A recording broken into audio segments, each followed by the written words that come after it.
चिट्ठिया पर चिट्ठी लिखे भेजले दशरथ राजा। देखली हाँ जनक राजा के हाथ। चिट्ठिया पर चिट्ठी लिखे भेजले दशरथ राजा। देखली हाँ जनक राजा के हाथ।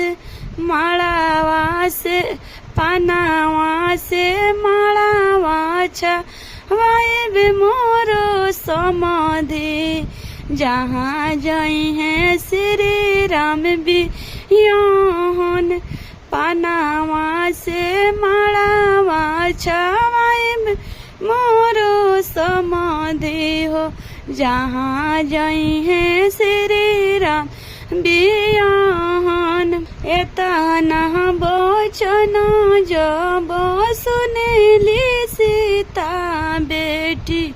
आमा से वर जो लगा। एतना वचन जब सुनेली सीता बेटी। आमा से वर जो लगा। जेकरा पासे आमा नइखे दौलतवा हो। ओकर धिया रही है कुंवर। जेकरा पास आमा नइखे दौलतवा हो। ओकर धिया रही है कुंवर। जानी तू ये बेटी सोचो। जानी तू बेचार ना हो। जानी तू ये बेटी सोचो। जानी तू बेचार ना हो। अभिमानी पापा जी तोहार। अभिमानी पापा जी तोहार। देशवा विदेशवा से पनामा मांगाए बो। मालावा के दे हम छावा। देशवा विदेशवा से माला पनामा मांगाए बो। मालावा के दे हम छावा। चिट्ठिया पर चिट्ठी जब लिखेले जनक राजा।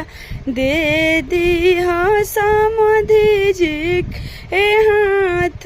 चिट्ठिया पर चिट्ठी जब लिखेले जनक राजा। दे दी समधि के हाथ। सोनावा के महल बना हवाए में मोरो समाधि हो। जहाँ जाई है जहाँ रही है सीता हमारे। सोनावा के महल बनवाए में मोरो समाधि हो।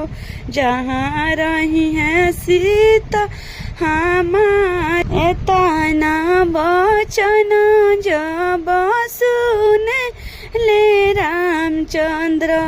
एतना वचन जब हसन से बाबू रामचंद्र।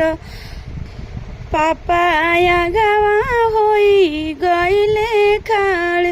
एतना वचन बाबू सुन से जब रामचंद्र।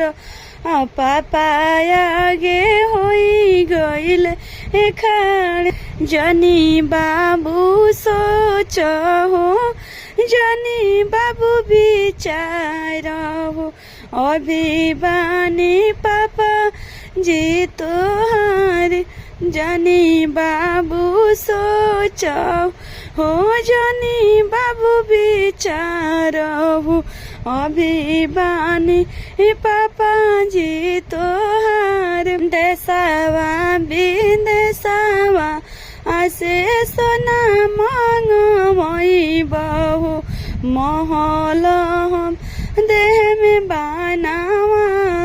देशवा